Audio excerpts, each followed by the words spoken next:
ಓಂ ಶಾಂತಿ. ಇಂದಿನ ದಿನಾಂಕ 9/2/2022. ಮಧುರ ಮಕ್ಕಳೇ, ದುಃಖಿತರನ್ನೆಲ್ಲ ಸುಖಿಯನ್ನಾಗಿ ಮಾಡುವುದು ಒಬ್ಬ ತಂದೆಯ ಕರ್ತವ್ಯವಾಗಿದೆ. ಅವರೇ ಸರ್ವರ ಸದ್ಗತಿ ದಾತ ಆಗಿದ್ದಾರೆ. ಪ್ರಶ್ನೆ: ತಂದೆಯು ತಮ್ಮ ಮಕ್ಕಳಿಗೆ ಏರುವ ಕಲೆಯಲ್ಲಿ ಹೋಗಲು ಎಂತಹ ಯುಕ್ತಿಯನ್ನು ತಿಳಿಸುತ್ತಾರೆ? ಉತ್ತರ: ತಂದೆಯು ಹೇಳುತ್ತಾರೆ, ಮಧುರ ಮಕ್ಕಳೇ, ನಾನು ಏನನ್ನು ತಿಳಿಸುತ್ತೇನೆ ಅದನ್ನೇ ನೀವು ಕೇಳಿರಿ. ಬಾಕಿ ಏನೆಲ್ಲ ಕೇಳಿದ್ದೀರಿ ಅದನ್ನು ಮರೆಯಿರಿ, ಏಕೆಂದರೆ ಅದರಿಂದ ನೀವು ಕೆಳಗಿಳಿಯುತ್ತಾ ಬಂದಿದ್ದೀರಿ. ಪ್ರಶ್ನೆ: ಯಾವ ಗುಹ್ಯ ರಹಸ್ಯವನ್ನು ನೀವು ಮಕ್ಕಳು ಅರಿತಿದ್ದೀರಿ? ಆ ರಹಸ್ಯದಲ್ಲಿ ಎಲ್ಲ ವೇದಶಾಸ್ತ್ರಗಳ ಸಾರವು ಬಂದು ಬಿಡುತ್ತದೆ. ಉತ್ತರ: ಬ್ರಹ್ಮನೇ ವಿಷ್ಣು ಮತ್ತೆ ವಿಷ್ಣುವೇ ಬ್ರಹ್ಮ ಹೇಗೆ ಆಗುತ್ತಾರೆ? ಹೇಗೆ ಇಬ್ಬರೂ ಪರಸ್ಪರ ನಾಭಿಯಿಂದ ಬರುತ್ತಾರೆ? ಈ ಗುಹ್ಯ ರಹಸ್ಯವನ್ನು ನೀವು ಮಕ್ಕಳೇ ತಿಳಿದಿದ್ದೀರಿ. ಇದು ಎಲ್ಲ ವೇದಶಾಸ್ತ್ರಗಳ ಸಾರವಾಗಿದೆ. ಗೀತೆ: ನಯನಹೀನರಿಗೆ ಮಾರ್ಗ ತೋರಿಸು. ಓಂ ಶಾಂತಿ. ಮಧುರ ಮಧುರಾತಿ ಪ್ರೀತಿಯ ಬಹಳ ಕಾಲದಿಂದ ಅಗಲಿ ಹೋಗಿ ಸಿಕ್ಕಿರುವ ಮಕ್ಕಳೇ, ಅರ್ಥವನ್ನಂತೂ ತಿಳಿದಿದ್ದೀರಿ. ಹಾಗೆ ನೋಡಿದರೆ ಸೃಷ್ಟಿಯ ಎಲ್ಲ ಮಕ್ಕಳು ತಂದೆಗೆ ಪ್ರಿಯರೇ ಆಗಿದ್ದಾರೆ. ಮನುಷ್ಯ ಮಾತ್ರರು ಯಾರೆಲ್ಲ ಇದ್ದಾರೆ ಅವರೆಲ್ಲ ಪರಂಪಿತ ಪರಮಾತ್ಮನ ಸಂತಾನರೆಂದು ಮಕ್ಕಳಿಗೆ ತಿಳಿದಿದೆ. ಇದು ಈಶ್ವರೀಯ ಪರಿವಾರ. ಪರಿವಾರದಲ್ಲಿ ಎಲ್ಲದಕ್ಕಿಂತ ಹೆಚ್ಚಿನ ಪ್ರೀತಿಯ ತಂದೆಯ ಜೊತೆಗೆ ಇರುತ್ತದೆ. ಆ ತಂದೆಯು ಮಕ್ಕಳನ್ನು ರಚಿಸುತ್ತಾರೆ. ಬೇಹದ್ದಿನ ತಂದೆಯು ಹೇಳುತ್ತಾರೆ, ಪ್ರೀತಿಯ ಮಧುರಾತಿ ಮಧುರ ಅಗಲಿ ಹೋಗಿ ಸಿಕ್ಕಿರುವಂತಹ ಮಕ್ಕಳೇ, 5000 ವರ್ಷಗಳ ನಂತರ ಪುನಃ ಬಂದು ಮಿಲನ ಮಾಡಿದ್ದೀರಿ. ಯಾವಾಗ ಮಿಲನ ಮಾಡಿದ್ದೀರಿ? ಈ ಸಂಗಮ ಯುಗದಲ್ಲಿ. ಈ ಸಮಯದಲ್ಲಿಯೇ ತಂದೆಯು ಬಂದು ಎಲ್ಲ ಮಕ್ಕಳನ್ನು ಅಶಾಂತಿಯಿಂದ ಶಾಂತಿಯಲ್ಲಿ ಕರೆದುಕೊಂಡು ಹೋಗುತ್ತಾರೆ. ಶಾಂತಿಗೋಸ್ಕರ ಎಷ್ಟು ಕಾನ್ಫರೆನ್ಸ್ ಇತ್ಯಾದಿಗಳನ್ನು ಮಾಡುತ್ತಾರೆ. ಸೃಷ್ಟಿಯಲ್ಲಿ ಹೊಡೆದಾಟವು ಆಗಿ ಪರಸ್ಪರದಲ್ಲಿ ಹೇಗೆ ಶಾಂತಿಯಿಂದ ಇರುವುದೆಂದು ಪರಸ್ಪರ ಮಿಲನ ಮಾಡುತ್ತಾರೆ. ಇಲ್ಲವಾದರೆ ಪರಸ್ಪರದಲ್ಲಿ ಹೊಡೆದಾಡಿಕೊಂಡು ವಿನಾಶ ಮಾಡಿಕೊಳ್ಳುತ್ತಾರೆ. ವಿನಾಶದಿಂದ ಭಯಪಡುತ್ತಾರೆ. ತಂದೆಯೇ ಬಂದು ಸುಖಧಾಮ ಅಥವಾ ಆದಿ ಸನಾತನ ದೇವಿ ದೇವತಾ ಧರ್ಮವನ್ನು ಪುನಃ ಸ್ಥಾಪನೆ ಮಾಡುತ್ತಾರೆಂದು ಮರೆತಿದ್ದಾರೆ. ಅದು ಈಗ ಆಗುತ್ತಿದೆ. ನೀವೀಗ ಬೇಹದ್ದಿನ ತಂದೆಯಿಂದ ಬೇಹದ್ದಿನ ಸುಖದ ಆಸ್ತಿ ಪಡೆಯಲು ಕುಳಿತಿದ್ದೀರಿ. ಪರಂಪಿತ ಪರಮಾತ್ಮ ಬಂದು ಪುನಃ ಆಸುರಿ ಜಗತ್ತಿನ ವಿನಾಶ ಮಾಡಿಸುತ್ತಾರೆಂದು ನೀವು ತಿಳಿದಿರುವಿರಿ. ವಿನಾಶವಂತೂ ಆಗಲೇಬೇಕು, ಏಕೆಂದರೆ ಈ ಸಮಯದಲ್ಲಿ ಎಲ್ಲರೂ ದುಃಖಿಗಳಾಗಿದ್ದಾರೆ. ಇದು ತಂದೆಯ ಕಲ್ಪಕಲ್ಪದ ಕರ್ತವ್ಯವಾಗಿದೆ. ಯಾರೆಲ್ಲ ದುಃಖಿಗಳಾಗಿದ್ದಾರೆ ಅವರನ್ನೆಲ್ಲ ಸುಖಿಗಳನ್ನಾಗಿ ಮಾಡುವುದು. ಉಳಿದಂತೆ ಯಾರು ಸ್ವಯಂ ದುಃಖಿಗಳು ಪತಿತರಿದ್ದಾರೆ ಅವರು ಬೇರೆಯವರನ್ನು ಪಾವನ ಸುಖಿಗಳನ್ನಾಗಿ ಹೇಗೆ ಮಾಡುತ್ತಾರೆ? ಅದು ಸಹ ಇಡೀ ಜಗತ್ತಿನ ಮಾತಾಗಿದೆ. ಸರ್ವರ ಸದ್ಗತಿದಾತ ಒಬ್ಬರೇ ಎಂದು ಗಾಯನವನ್ನು ಮಾಡುತ್ತಾರೆ. ಏ ಪರಂಪಿತ ಪರಮಾತ್ಮನೇ, ಬಂದು ನಾವು ಪತಿತರನ್ನು ಪಾವನ ಮಾಡು ಎಂದು ಕರೆಯುತ್ತಾರೆ. ಭಾರತದಲ್ಲಿಯೇ ಗಾಡ್ ಗಾಡೆಸಸ್ ದೇವಿ ದೇವತೆಗಳ ರಾಜ್ಯವಿತ್ತೆಂದು ಎಲ್ಲ ಧರ್ಮದವರು ತಿಳಿದಿದ್ದಾರೆ. ಆ ಸಮಯದಲ್ಲಿ ನಾವು ಇರಲಿಲ್ಲ ಎಂಬುದನ್ನು ತಿಳಿದಿದ್ದಾರೆ. ಪ್ರಾಚೀನ ಭಾರತದ ಮಹಿಮೆ ಬಹಳಷ್ಟು ಇದೆ. ಭಗವಂತನು ಎಲ್ಲದಕ್ಕಿಂತ ಮೊದಲು ಸ್ವರ್ಗವನ್ನು ರಚಿಸಿದರು. ಅದರ ಮಾಲೀಕರು ಯಾರಾಗಿದ್ದರು? ಭಾರತ ಸ್ವರ್ಗದಲ್ಲಿ ಚಿನ್ನ ವಜ್ರದ ಅರಮನೆಗಳಿದ್ದವು. ಭಾರತವು ಬಹಳ ಸಾಹುಕಾರವಾಗಿತ್ತು. ಈಗ ಕಲಿಯುಗದ ಅಂತ್ಯದಲ್ಲಿ ಅನೇಕ ಧರ್ಮಗಳಿವೆ. ದೇವತಾ ಧರ್ಮವು ಪ್ರಾಯಲೋಪವಾಗಿದೆ. ಮಹಾನ್ ದುಃಖಿಗಳು ಕಂಗಾಲರಾಗಿ ಬಿಟ್ಟಿದ್ದಾರೆ. ಈ ಬ್ರಹ್ಮ ದಾದಾರವರಂತೂ ವಜ್ರದ ವ್ಯಾಪಾರಿಯಾಗಿದ್ದರು. ಇವರು ಜ್ಞಾನ ಹೇಳುವುದಿಲ್ಲ. ಈ ಬ್ರಹ್ಮರವರೂ ಸಹ ತಮ್ಮ ಜನ್ಮಗಳನ್ನು ತಿಳಿದಿಲ್ಲವೆಂದು ಈಗ ನಿರಾಕಾರ ತಂದೆ ಈ ಶರೀರದ ಮೂಲಕ ತಿಳಿಸುತ್ತಾರೆ. ನೀವು ಬ್ರಹ್ಮ ಕುಮಾರ ಕುಮಾರಿಯರೂ ಸಹ ನಿಮ್ಮ ಜನ್ಮಗಳನ್ನು ತಿಳಿದುಕೊಂಡಿರಲಿಲ್ಲ. ನಾನು ಇವರಲ್ಲಿ ಪ್ರವೇಶ ಮಾಡುತ್ತೇನೆ. ಇದು ಸಹ ಡ್ರಾಮಾದಲ್ಲಿದೆ. ಹೇಗೆ ಆಗುತ್ತದೆ ಈ ಪ್ರಶ್ನೆಯೇ ಇಲ್ಲ. ತಂದೆಯು ಹೇಳುತ್ತಾರೆ, ನನಗೆ ನನ್ನ ಶರೀರವೇ ಇಲ್ಲ. ನಾನು ಸಾಧಾರಣ ವೃದ್ಧರ ತನುವಿನಲ್ಲಿ ಪ್ರವೇಶ ಮಾಡುತ್ತೇನೆ. ಭಾರತದಲ್ಲಿಯೇ ಬರುತ್ತೇನೆ. ಇವರು ತಮ್ಮ ಜನ್ಮಗಳನ್ನು ತಿಳಿದಿಲ್ಲ. ನಾನು ಬಂದು ಇವರಿಗೆ ತಿಳಿಸುತ್ತೇನೆ. ಇದೆಲ್ಲ ಮಾಡಲ್ಪಟ್ಟಿರುವಂತಹ ಬೇಹದ್ದಿನ ದೊಡ್ಡ ನಾಟಕವಾಗಿದೆ. ಯಾವ ಸೆಕೆಂಡ್ ಪಾಸ್ ಆಗುತ್ತದೆ ಅದು ಪುನಃ ರಿಪೀಟ್ ಆಗುತ್ತದೆ. ಈ ಬೇಹದ್ದಿನ ನಾಟಕದ ರಹಸ್ಯವನ್ನು ತಂದೆಯೇ ತಿಳಿಸುತ್ತಾರೆ. ತಂದೆ ಹೇಳುತ್ತಾರೆ, ಮಕ್ಕಳೇ, ಏನೆಲ್ಲ ನೀವು ದಾನ ಪುಣ್ಯ ಇತ್ಯಾದಿ ಮಾಡುತ್ತಾ ಬಂದಿದ್ದೀರಿ ಅದೆಲ್ಲ ಭಕ್ತಿ ಮಾರ್ಗ. ಅದರಿಂದ ಯಾವ ಪ್ರಾಪ್ತಿಯೂ ಇಲ್ಲ. ಏಕೆಂದರೆ ಭಕ್ತಿ ಮಾರ್ಗದಲ್ಲಿ ಈಗ ಯಾವ ಸಾರವೂ ಇಲ್ಲ. ಇಷ್ಟೆಲ್ಲ ಚಿತ್ರ ಇತ್ಯಾದಿ ಏನೆಲ್ಲ ಮಾಡಿಬಿಟ್ಟಿದ್ದಾರೆ ಇದಕ್ಕೆ ಗೊಂಬೆಗಳ ಪೂಜೆ ಎಂದು ಹೇಳಲಾಗುತ್ತದೆ. ಚಿತ್ರವನ್ನು ಮಾಡಿದರು, ತಿನ್ನಿಸಿದರು, ಕುಡಿಸಿದರು, ಮುಳುಗಿಸಿದರು. ಇದೆಲ್ಲ ಬುದ್ಧಿಹೀನತೆ ಅಲ್ಲವೇ? ಯಜ್ಞವನ್ನು ರಚಿಸುವಾಗ ಮಣ್ಣಿನ ಒಂದು ದೊಡ್ಡ ಶಿವಲಿಂಗವನ್ನು ಮತ್ತು ಸಣ್ಣ ಸಣ್ಣ ಸಾಲಿಗ್ರಾಮಗಳನ್ನು ಮಾಡುತ್ತಾರೆ. ಅವರು ಯಾರ ಪೂಜೆ ಮಾಡುತ್ತೇವೆಂದು ತಿಳಿಯುವುದಿಲ್ಲ. ತಂದೆ ಮತ್ತು ಮಕ್ಕಳು ಸರ್ವಿಸ್ ಮಾಡಿದ್ದಾರೆ. ಅದಕ್ಕಾಗಿಯೇ ಅವರ ಪೂಜೆಯೂ ಆಗುತ್ತದೆ. ಶಿವಲಿಂಗವನ್ನು ಪೂಜೆ ಮಾಡುತ್ತಾರೆ. ನೀವು ಮಕ್ಕಳ ಸಾಲಿಗ್ರಾಮಗಳನ್ನು ಪೂಜೆ ಮಾಡುತ್ತಾರೆ. ನೀವು ಮಕ್ಕಳು ಈಗ ಭಾರತವನ್ನು ಪವಿತ್ರ ಮಾಡುವಂತಹ ಸರ್ವಿಸ್ ಮಾಡುತ್ತಿದ್ದೀರಿ. ನೀವು ಈಶ್ವರೀಯ ಸೇವಾದಾರಿಗಳಾಗಿದ್ದೀರಿ. ನಿಮಗೆ ತಂದೆಯ ಜೊತೆ ಪ್ರೀತಿ ಇದೆ. ತಂದೆಯ ಶ್ರೀಮತದಂತೆ ನಡೆಯುತ್ತೀರಿ. ಆದ್ದರಿಂದಲೇ ಶ್ರೀಮದ್ ಭಗವದ್ಗೀತೆ ಎಂದು ಗಾಯನ ಇದೆ. ಭಗವಂತನು ಯಾವುದೇ ಶಾಸ್ತ್ರಗಳನ್ನು ಓದುವುದಿಲ್ಲ. ಯಾವುದೇ ಧರ್ಮ ಸ್ಥಾಪಕರು ಎಂದು ಯಾವ ಶಾಸ್ತ್ರಗಳನ್ನು ಆಧಾರವಾಗಿ ಇಟ್ಟುಕೊಳ್ಳುವುದಿಲ್ಲ.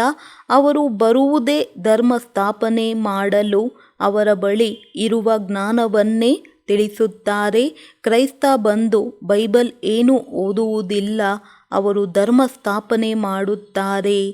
ತಂದೆಯು ಬಂದು ಶ್ರೀಮತ ಕೊಡುತ್ತಾರೆ. ಶ್ರೀ ಎಂದರೆ ಶ್ರೇಷ್ಠ ಮತವಾಗಿದೆ. ಶ್ರೇಷ್ಠಾತಿ ಶ್ರೇಷ್ಠ ಮತವು ಭಗವಂತನದ್ದಾಗಿದೆ. ನೀವು ಮಕ್ಕಳು ಈಗ ಶ್ರೀಮತದಂತೆ ನಡೆಯುತ್ತೀರಿ. ತಂದೆಯು ಹೇಳುತ್ತಾರೆ, ಮಕ್ಕಳೇ, ನನ್ನನ್ನು ನೆನಪು ಮಾಡಿ. ಕೇವಲ 2 ಅಕ್ಷರಗಳಿವೆ. ಬಹಳ ಪ್ರೀತಿಯಿಂದ ಹೇಳುತ್ತಾರೆ, ಮಕ್ಕಳೇ ಎಂದು. ಅವರು ತಂದೆಯಾಗಿದ್ದಾರೆ. ನಾವೆಲ್ಲ ಈಶ್ವರೀಯ ಪರಿವಾರದ ಸದಸ್ಯರು ಆಗಿದ್ದೇವೆ. ಈ ಮಾತುಗಳು ಯಾರ ಬುದ್ಧಿಯಲ್ಲೂ ಇರಲಿಲ್ಲ. ಬ್ರಹ್ಮರವರ ಬುದ್ಧಿಯಲ್ಲೂ ಇರಲಿಲ್ಲ. ತಂದೆಯು ಇವರ ಮೂಲಕ ತಿಳಿಸುತ್ತಾರೆ. ಇಷ್ಟೆಲ್ಲ ಮನುಷ್ಯಾತ್ಮರೂ ಇದ್ದಾರೆ. ಆ ಎಲ್ಲ ಆತ್ಮಗಳನ್ನು ನಾನು ಪಾವನ ಮಾಡಿ ವಾಪಸ್ ಕರೆದುಕೊಂಡು ಹೋಗಬೇಕು. ನಾನು ಡ್ರಾಮಾ ಅನುಸಾರ ಪುನಃ ನಿಮ್ಮನ್ನು ಮರಳಿ ಕರೆದುಕೊಂಡು ಹೋಗಲು ಬಂದಿದ್ದೇನೆ. ಈ ತಂದೆಯು ಆತ್ಮಗಳ ಜೊತೆಯೇ ಮಾತನಾಡುತ್ತಾರೆ. ಇವರ ಆತ್ಮವು ಕೇಳುತ್ತದೆ. ತಂದೆ ನಮಗೂ ಜ್ಞಾನ ಕೊಡುತ್ತಿದ್ದಾರೆ. ಇವರಿಗೆ ತಮ್ಮ ಶರೀರವಂತೂ ಇಲ್ಲ. ಶ್ರೀಕೃಷ್ಣನದು ಸಾಧಾರಣ ರೂಪ ಎಂದು ಹೇಳುವುದಕ್ಕೆ ಆಗುವುದಿಲ್ಲ. ಕೃಷ್ಣನಂತೂ ಸ್ವರ್ಗದ ಮೊದಲನೆಯ ರಾಜಕುಮಾರ ಆಗಿದ್ದನು. ಆದರೂ ಅವರೆಲ್ಲ ಶ್ರೀಕೃಷ್ಣ ಭಗವಾನುವಾಚ ಎಂದು ಹೇಳುತ್ತಾರೆ. ಇದಂತೂ ಸಾಧ್ಯವೇ ಇಲ್ಲ. ಎಷ್ಟು ವ್ಯತ್ಯಾಸವಿದೆ. ಸಂಗಮದಲ್ಲಿ ಶ್ರೀಕೃಷ್ಣನಿರಲು ಸಾಧ್ಯವಿಲ್ಲ. ನಕಲಿ ಕೃಷ್ಣರು ಬಹಳ ಆಗಿಬಿಡುತ್ತಾರೆ. ಬಾಕಿ ಪ್ರಾಕ್ಟಿಕಲ್ನಲ್ಲಿ ಸತ್ಯಯುಗದಲ್ಲಿಯೇ ಇರುತ್ತಾನೆ. ಕೃಷ್ಣನ ಹೆಸರಿನವರು ಇನ್ನೊಬ್ಬರು ಯಾರೂ ಇರಲು ಸಾಧ್ಯವಿಲ್ಲ. ಬಹಳ ಜನರು ತಮಗೆ ಕೃಷ್ಣ ಎಂದು ಹೆಸರು ಇಟ್ಟುಕೊಂಡಿದ್ದಾರೆ. ತಂದೆ ಹೇಳುತ್ತಾರೆ, ಮಕ್ಕಳೇ, ಈ ಅಂತಿಮ ಜನ್ಮದಲ್ಲಿ ಪವಿತ್ರರಾಗಿ, ಆಗ ಪವಿತ್ರ ಜಗತ್ತಿನ ಸ್ಥಾಪನೆಯಲ್ಲಿ ಜಯ ಸಿಗುತ್ತದೆ. ಪವಿತ್ರತೆಯಂತೂ ಒಳ್ಳೆಯದೇ ಆಗಿದೆ. ಅನೇಕ ಮಕ್ಕಳು ಪೆಟ್ಟು ತಿನ್ನುತ್ತಾರೆ. ಅಬಲೆಯರ ಮೇಲೆ ಅತ್ಯಾಚಾರ ಆಗುತ್ತದೆ. ತಂದೆಯೇ ಏನು ಮಾಡುವುದು, ನಮ್ಮನ್ನು ಈ ಬಂಧನದಿಂದ ಬಿಡಿಸಿ ಎಂದು ಬರೆಯುತ್ತಾರೆ. ನಾಟಕದಲ್ಲಿ ದ್ರೌಪದಿಗೆ ಸೀರೆಯನ್ನು ಕೊಟ್ಟಿದ್ದನ್ನು ತೋರಿಸುತ್ತಾರೆ. ಈ ರೀತಿ ಕಥೆಯನ್ನು ಮಾಡಿದ್ದಾರೆ. ತಂದೆ ಹೇಳುತ್ತಾರೆ, ಮಕ್ಕಳೇ, ಈಗ ಪವಿತ್ರರಾಗುವುದರಿಂದ 21 ಜನ್ಮ ನಿರ್ವಿಕಾರಿಯಾಗಿರುತ್ತೀರಿ. ಅದು ರಾಮರಾಜ್ಯವಾಗಿದೆ. ಮುಖ್ಯ ವಿಕಾರವು ಅಶುದ್ಧ ಅಹಂಕಾರ, ದೇಹಾಭಿಮಾನವಾಗಿದೆ. ದೇಹದ ಜೊತೆಗೆ ಮೋಹವಿರುತ್ತದೆ. ಅಲ್ಲಿ ಆತ್ಮಾಭಿಮಾನಿಯಾಗಿರುತ್ತಾರೆ. ನಾವು ಹಳೆಯ ಶರೀರ ಬಿಟ್ಟು ಇನ್ನೊಂದು ಶರೀರ ತೆಗೆದುಕೊಳ್ಳುತ್ತೇವೆ. ಅದಕ್ಕೆ ಆತ್ಮಾಭಿಮಾನಿ ಎಂದು ಹೇಳಲಾಗುತ್ತದೆ. ತಂದೆಯು ಹೇಳುತ್ತಾರೆ, ನೀವೆಲ್ಲರೂ ಆತ್ಮಗಳಾಗಿದ್ದೀರಿ. ಶಿವ ತಂದೆಯನ್ನು ನೆನಪು ಮಾಡಿರಿ, ಏಕೆಂದರೆ ಈಗ ಹಿಂತಿರುಗಿ ಹೋಗಬೇಕಾಗಿದೆ. ಇದು ಆತ್ಮಗಳ ಸತ್ಯ ಆತ್ಮೀಯ ಯಾತ್ರೆಯಾಗಿದೆ. ಎಲ್ಲರೂ ಸುಪ್ರೀಂ ತಂದೆಯ ಹತ್ತಿರ ಹೋಗಬೇಕು. ತೀರ್ಥಯಾತ್ರೆಗಳಿಗೆ ಹೋಗಬೇಕಾದರೂ ದಾರಿಯಲ್ಲಿ ರಾಮ ರಾಮ ಎಂದು ಹೇಳುತ್ತಾ ಹೋಗುತ್ತಾರೆ.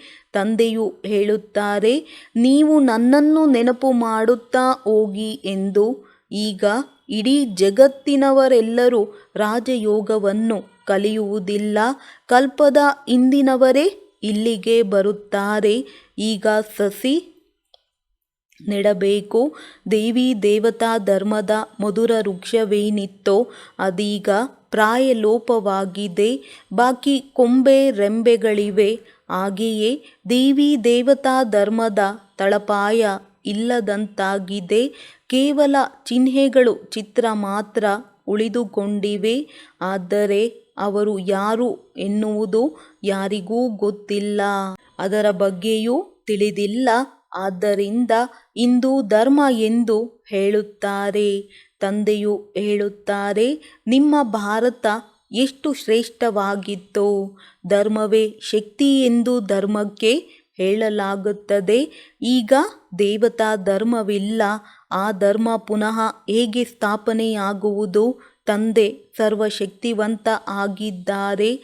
ಆಸ್ತಿಯು ಅವರಿಂದಲೇ ಸಿಗುತ್ತದೆ. ಶಕ್ತಿಯು ಅವರಿಂದಲೇ ಸಿಗುತ್ತದೆ. ತಂದೆಯು ಸೃಷ್ಟಿಯ ಬೀಜರೂಪ ಆಗಿದ್ದಾರೆ. ನಾವು ಅವರ ಪರಿವಾರದವರಾಗಿದ್ದೇವೆ. ತಂದೆಯು ಸತ್ಯ ಆಗಿದ್ದಾರೆ. ಚೈತನ್ಯ ಆಗಿದ್ದಾರೆ. ಜ್ಞಾನದ ಸಾಗರ ಆಗಿದ್ದಾರೆ. ಎಲ್ಲವೂ ಆತ್ಮದಲ್ಲಿಯೇ ಇದೆ. ಆತ್ಮ ಕೇಳುತ್ತದೆ, ಓದುತ್ತದೆ. ಆತ್ಮದಲ್ಲಿಯೇ ಒಳ್ಳೆಯ ಕೆಟ್ಟ ಸಂಸ್ಕಾರಗಳಿರುತ್ತದೆ. ಈ ಸಮಯದಲ್ಲಿ ಎಲ್ಲರ ಆತ್ಮ ತಮೋಪ್ರಧಾನವಾಗಿದೆ. ಭಾರತವಾಸಿಗಳೇ ಎಲ್ಲದಕ್ಕಿಂತ ಹೆಚ್ಚು ತಮೋಪ್ರಧಾನ ಬುದ್ಧಿಯವರಾಗಿದ್ದಾರೆ. ಶ್ರೇಷ್ಠಾತಿ ಶ್ರೇಷ್ಠ ಆತ್ಮಗಳು ಭಾರತದವರೇ ಆಗಿದ್ದರು. ಅವರೇ ಸ್ವರ್ಗದ ಮಾಲೀಕರಾಗಿದ್ದರು. ಇದು ಮಾಡಲ್ಪಟ್ಟಿರುವಂತಹ ನಾಟಕ. ಎಲ್ಲರಿಗೂ ತಮ್ಮ ತಮ್ಮ ಪಾತ್ರ ಸಿಕ್ಕಿದೆ. ಆತ್ಮಗಳೆಲ್ಲ ಒಂದೇ ರೀತಿ ಇದ್ದಾರೆ. ಆತ್ಮಗಳಲ್ಲೇನೂ ವ್ಯತ್ಯಾಸವಿಲ್ಲ. ನಮ್ಮ ಆತ್ಮ ಸಣ್ಣದಿದೆ. ತಂದೆಯದು ದೊಡ್ಡದು ಎಂದೇನೂ ಇಲ್ಲ. ಆತ್ಮ ಸಣ್ಣದು ದೊಡ್ಡದು ಇರುವುದಿಲ್ಲ. ಆತ್ಮ 84 ಜನ್ಮಗಳ ಪಾತ್ರವನ್ನು ಪುನಃ ರಿಪೀಟ್ ಮಾಡುತ್ತದೆ. ಅದರ ಅಂತ್ಯವೇ ಇಲ್ಲ. ಒಂದು ಆತ್ಮ ಎಷ್ಟು ಸರ್ವೀಸ್ ಮಾಡಬಹುದು? ಆ ಅವಿನಾಶಿ ಪಾತ್ರ ಎಂದೂ ಸಹ ಅಳಿಸಿ ಹೋಗುವುದಿಲ್ಲ. ಈ ಮಾತುಗಳನ್ನು ವಿದ್ವಾಂಸರು, ಪಂಡಿತರು, ಶಾಸ್ತ್ರಗಳ ಅಥಾರಿಟಿಯವರು ತಿಳಿದಿದ್ದಾರೇನೋ? ಇಷ್ಟು ಸಣ್ಣ ಆತ್ಮದಲ್ಲಿ ಎಷ್ಟು ಪಾತ್ರವಿದೆ? ಪರಂಪಿತ ಪರಮಾತ್ಮನೂ ಸಹ ಡ್ರಾಮಾದ ವಶದಲ್ಲಿದ್ದಾರೆ, ಬಂಧಿತರಾಗಿದ್ದಾರೆ. ಪಾತ್ರ ಮಾಡಲು ಅವರು ಆ ಸಮಯಕ್ಕೆ ಸರಿಯಾಗಿಯೇ ಬರುತ್ತಾರೆ. ಅವರು ಸಹ ತಮ್ಮ ಪಾತ್ರವನ್ನು ಮಾಡಲೇಬೇಕು. ಎಲ್ಲರನ್ನೂ ಸುಖಿಯನ್ನಾಗಿ ಮಾಡಬೇಕು. ಆತ್ಮ ಎಂದರೆ ಏನು ಎಂದು ವಿಚಾರ ಮಾಡಿ. ತಂದೆಯ ಆತ್ಮವೂ ಸಹ ಇಷ್ಟು ಸಣ್ಣ ಬಿಂದುವಿನ ಸಮಾನವಾಗಿದೆ. ಇಷ್ಟು ಸಣ್ಣ ವಸ್ತುವಿನ ಪೂಜೆಯನ್ನಂತೂ ಯಾರೂ ಮಾಡಲು ಸಾಧ್ಯವಿಲ್ಲ. ಭಕ್ತಿಯಲ್ಲಿ ಪೂಜೆ ಮಾಡಲು ಸಾಧ್ಯವಾಗುವಂತೆ ದೊಡ್ಡ ಆಕಾರದಲ್ಲಿ ಮಾಡುತ್ತಾರೆ. ಅವರನ್ನೇ ಶಿವ ಅಥವಾ ರುದ್ರ ಎಂದು ಹೇಳಲಾಗುತ್ತದೆ. ಅವರು ಬಿಂದುವಿನ ಸಮಾನ ಇದ್ದಾರೆ. ತಿಲಕವನ್ನು ಇಡುತ್ತಾರಲ್ಲವೇ, ಇದನ್ನು ಬಹಳ ಚೆನ್ನಾಗಿ ತಿಳಿದುಕೊಳ್ಳಬೇಕಾಗುತ್ತದೆ. ಬೇರೆಯವರಂತೂ ಯಾರೂ ಇದನ್ನು ತಿಳಿಸಲು ಸಾಧ್ಯವಿಲ್ಲ. ಇದು ಬಹಳ ಸೂಕ್ಷ್ಮ ವಿಚಾರವಾಗಿದೆ. ಇವುಗಳನ್ನು ತಂದೆಯೇ ತಿಳಿಸುತ್ತಾರೆ. ತಂದೆ ಹೇಳುತ್ತಾರೆ, ನೋಡಿ, ಆತ್ಮ ಎಷ್ಟು ಚಿಕ್ಕದಿದೆ, ಆದರೆ ಆತ್ಮದ ಇಂದ್ರಿಯಗಳು ನೋಡಿ ಎಷ್ಟು ದೊಡ್ಡದಿದೆ. ಈ ಸಮಯದಲ್ಲಿ ಆತ್ಮ ಮತ್ತು ಶರೀರ ಎರಡೂ ಪತಿತವಾಗಿದೆ. ಈಗ ಪುನಃ ಪಾವನ ಆಗಬೇಕು. ನೀವು ಅವ್ಯಭಿಚಾರಿಯಾಗಿ ಒಬ್ಬರಿಂದಲೇ ಕೇಳಿ, ಒಬ್ಬರನ್ನೇ ನೆನಪು ಮಾಡಿ, ಓಹೋ ಬಾಬಾ, ನೀವು ಬಹಳ ಚಮತ್ಕಾರ ಮಾಡುತ್ತೀರಿ. ಜ್ಞಾನವನ್ನು ಹೇಗೆ ತಿಳಿಸುತ್ತೀರಿ? ಈ ಜ್ಞಾನವನ್ನು ಕೊಡಲು ಬೇರೆ ಯಾರಿಗೂ ಶಕ್ತಿ ಇಲ್ಲ. ತಂದೆಯು ಬಂದಾಗ ಮಾತ್ರ ನಿಮ್ಮ ಏರುವ ಕಲೆ ಆಗುತ್ತದೆ. ಈ ಸಮಯ ಎಲ್ಲ ಮನುಷ್ಯರು ಪತಿತರಾಗಿದ್ದಾರೆ. ಆದ್ದರಿಂದ ತಂದೆಯು ಹೇಳುತ್ತಾರೆ, ನಾನು ಎಲ್ಲರ ಉದ್ಧಾರ ಮಾಡಲು ಬರುತ್ತೇನೆ. ರಾತ್ರಿಯನ್ನು ಹಗಲನ್ನಾಗಿ ಮಾಡಲು ಮಾರ್ಗವನ್ನು ತೋರಿಸುತ್ತೇನೆ. ನಯನಹೀನರಿಗೆ ಮಾರ್ಗವನ್ನು ತೋರಿಸು ಎಂದು ಆಡುತ್ತಾರೆ. ನಾವು ನಯನಹೀನರು, ನಮಗೆ ಮಾರ್ಗ ತೋರಿಸು ಎಂದು ಎಲ್ಲರೂ ಹೇಳುತ್ತಾರೆ. ಎಲ್ಲಿಯ ಮಾರ್ಗ?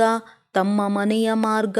ಇಲ್ಲಂತೂ ಬಹಳ ದುಃಖವಿದೆ. ನಾವು ಕುರುಡ ಮಕ್ಕಳಿಗೆ ತಂದೆಯೇ ಊರುಗೋಲು ಆಗಿದ್ದಾರೆ.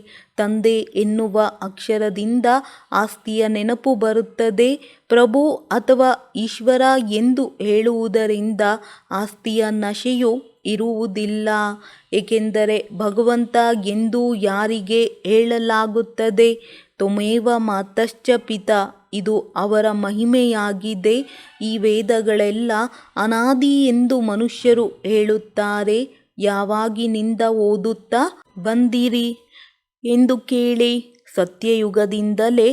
ಅಲ್ಲಿ ಶಾಸ್ತ್ರಗಳಂತೂ ಇರುವುದಿಲ್ಲ. ಇದೆಲ್ಲ ಭಕ್ತಿ ಮಾರ್ಗದ್ದಾಗಿದೆ. ಅವರು ಇದೇನನ್ನೂ ತಿಳಿದಿಲ್ಲ. ತಂದೆ ಹೇಳುತ್ತಾರೆ, ನಾನು ಬಂದು ನಿಮಗೆ ಬ್ರಹ್ಮನ ಮೂಲಕ ಎಲ್ಲದರ ಸಾರವನ್ನು ತಿಳಿಸುತ್ತೇನೆ. ಬ್ರಹ್ಮ ನನ್ನ ಮಗು ಅಥವಾ ವಿಷ್ಣುವಿನ ನಾಭಿಯಿಂದ ಬಂದಿದ್ದಾರೆಯೇ? ಬ್ರಹ್ಮರವರಂತೂ ಶಿವನ ಮಗು ಆಗಿದ್ದಾರೆ. ವಿಷ್ಣುವಿನ ಮಗುವಂತೂ ಅಲ್ಲ. ಬ್ರಹ್ಮರವರೇ ವಿಷ್ಣು ಆಗುತ್ತಾರೆ. ಮತ್ತೆ ವಿಷ್ಣು 84 ಜನ್ಮಗಳ ನಂತರ ಬ್ರಹ್ಮ ಆಗುತ್ತಾರೆ. ಇದು ಬಹಳ ಗುಹ್ಯ ರಹಸ್ಯವಾಗಿದೆ. ಇದನ್ನು ಮಕ್ಕಳೇ ತಿಳಿದಿದ್ದೀರಿ. ಈಗ ಬ್ರಹ್ಮ ಮುಖದಿಂದ ನೀವು ಬ್ರಾಹ್ಮಣ ಮಕ್ಕಳ ಜನ್ಮವಾಗಿದೆ ಅಂದ ಮೇಲೆ ನೀವು ಮಕ್ಕಳಿಗೆ ಎಷ್ಟು ಖುಷಿ ಮತ್ತು ನಶೆ ಇರಬೇಕು. ಒಳ್ಳೆಯದು. ಮಧುರಾತಿ ಮಧುರ ಅಗಲಿ ಹೋಗಿ ಮರಳಿ ಸಿಕ್ಕಿರುವ ಮಕ್ಕಳ ಪ್ರತಿ ಮಾತಾಪಿತಾ ಬಾಪ್ದಾದರವರ ನೆನಪು, ಪ್ರೀತಿ ಹಾಗೂ ಸುಪ್ರಭಾತ. ಆತ್ಮಿಕ ಮಕ್ಕಳಿಗೆ ಆತ್ಮಿಕ ತಂದೆಯ ನಮಸ್ತೆ. ಧಾರಣೆಗಾಗಿ ಮುಖ್ಯ ಸಾರ. ಸಂಪೂರ್ಣ ಪಾವನರಾಗಲು ಅವ್ಯಭಿಚಾರಿ ಆಗಬೇಕು. ಒಬ್ಬ ತಂದೆಯಿಂದಲೇ ಕೇಳಬೇಕು. ಒಬ್ಬನನ್ನೇ ನೆನಪು ಮಾಡಬೇಕಾಗಿದೆ.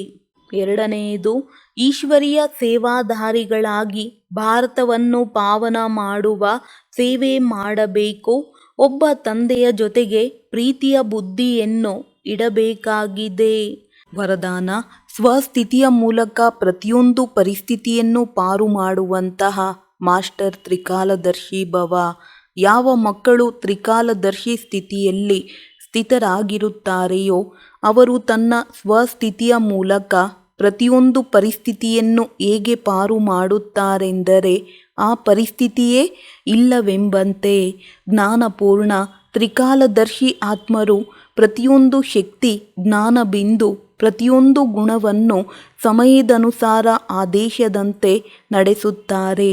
ಸಮಯದಲ್ಲಿ ಸಹನಾ ಶಕ್ತಿಗೆ ಆದೇಶ ಕೊಟ್ಟರೆ ಸಮಯದ ನಂತರ ಬಂದಿತು, ಈ ರೀತಿ ಆಗಬಾರದು. ಯಾವ ಸಮಯದಲ್ಲಿ ಯಾವ ಶಕ್ತಿ ಯಾವ ವಿಧಿಯಿಂದ ಬೇಕಾಗಿದೆಯೋ ಆ ಸಮಯದಲ್ಲಿ ತನ್ನ ಕಾರ್ಯ ಮಾಡಲಿ. ಆಗ ಖಜಾನೆಗಳ ಮಾಲೀಕ ಮಾಸ್ಟರ್ ತ್ರಿಕಾಲದರ್ಶಿ ಎಂದು ಹೇಳಲಾಗುತ್ತದೆ. ಸ್ಲೋಗನ್: ಯಾರು ಸದಾ ಖುಷಿಯಾಗಿರುತ್ತಾರೆ ಹಾಗೂ ಎಲ್ಲರಿಗೂ ಖುಷಿಯನ್ನು ಹಂಚುತ್ತಾರೆಯೋ ಅವರೇ ಸತ್ಯ ಸೇವಾಧಾರಿ ಆಗಿದ್ದಾರೆ. ಒಳ್ಳೆಯದು. ಓಂ ಶಾಂತಿ.